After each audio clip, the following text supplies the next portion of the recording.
আজকে তোমাদের সাথে একটা বিশাল গুড নিউজ শেয়ার করা আছে। অলরেডি তোমরা যারা আমার ফেসবুক বা ইনস্টাতে আছো তারা অলরেডি এই গুড নিউজটা জেনেই গেছো। আর সব থেকে বড় কথা হলো, আমি যখন সেদিন এরমভাবে রেডি হয়েছিলাম তখনও অবধি আমি জানি না যে আমার জন্য সেদিনে কি সারপ্রাইজ ওয়েট করছে।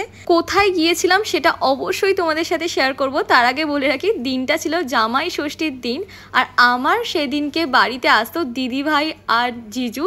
হ্যাঁ, তার জন্যই সকাল থেকে বিশাল প্রিপারেশন চলছিল। এখানে বাপি যেটা করছে সেটা হচ্ছে মাটন ম্যারিনেশন করছিল, আর আমি ঘুম থেকে উঠেই মাটন ম্যারিনেশন হতে দেখে আমি তো একদম ভিডিও তুলে রেখেছি।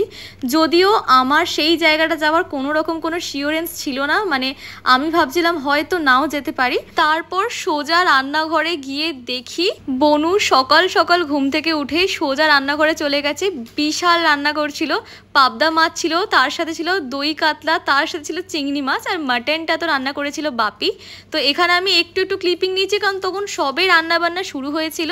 আর তারপর বাপি এনেছিল দুলালের মিষ্টি, মানে দুলাল চন্দ্র ঘোষের মিষ্টি, এখানকার খুব ফেমাস একটা দোকান।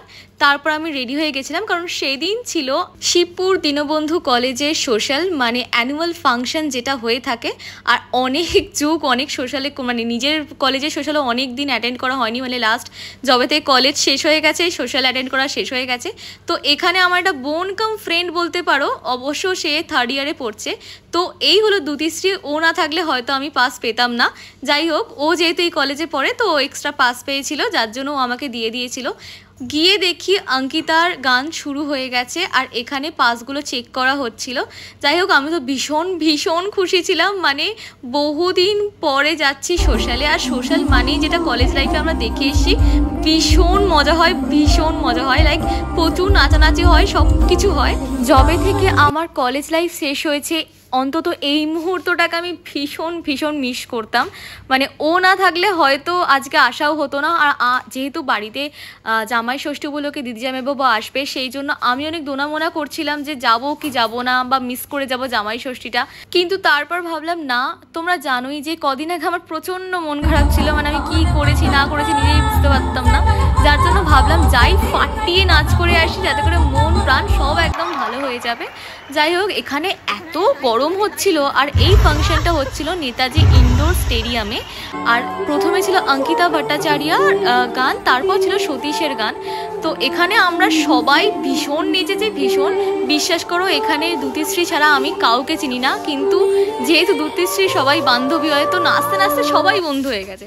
মানে লিটারালি ফিল হচ্ছিল না যে ওদের থেকে আমি 2-3 বছরের বড়, লিটারালি ফিল হচ্ছিল না। আর খুব মজা করেছিলাম সবাই মিলে। তারপর আমাদের খুব সুন্দর করে টিফিনও দেওয়া হয়। টিফিনের মধ্যে ছিল চিলি পনির আর ফ্রাইড রাইস। কিন্তু এখানে একটা গন্ডগোল হয়ে গেছিলো। এতগুলো মানুষ, আর সেখানে এত বেশি গরম ছিল, যার জন্য রাইসটা হালকা গন্ধ ছেড়ে গেছিলো। তো আমরা তো ভালো করে খেতে পারিনি, তাই জন্য দ্যুতিশ্রী আমাদের খাইয়েছিল আইসক্রিম। তো এখানে আমরা 3 জনে আইসক্রিম খাওয়ার পর সেই মুহূর্তটা চলে আসে। হঠাৎ করে আমি ইউটিউব স্টুডিওটা মানে খুলেছিলাম, দেখলাম আমার 999 সাবস্ক্রাইবার্স হয়ে আছে। মানে আমি এই মুহূর্তটার জন্য বিগত 7 বছর ধরে অপেক্ষা করছি। 2017 সালের প্রথম আমি ইউটিউব চ্যানেল খুলি, আর সেই দিন থেকে আমার স্বপ্ন দেখা শুরু, কি আর বলবো।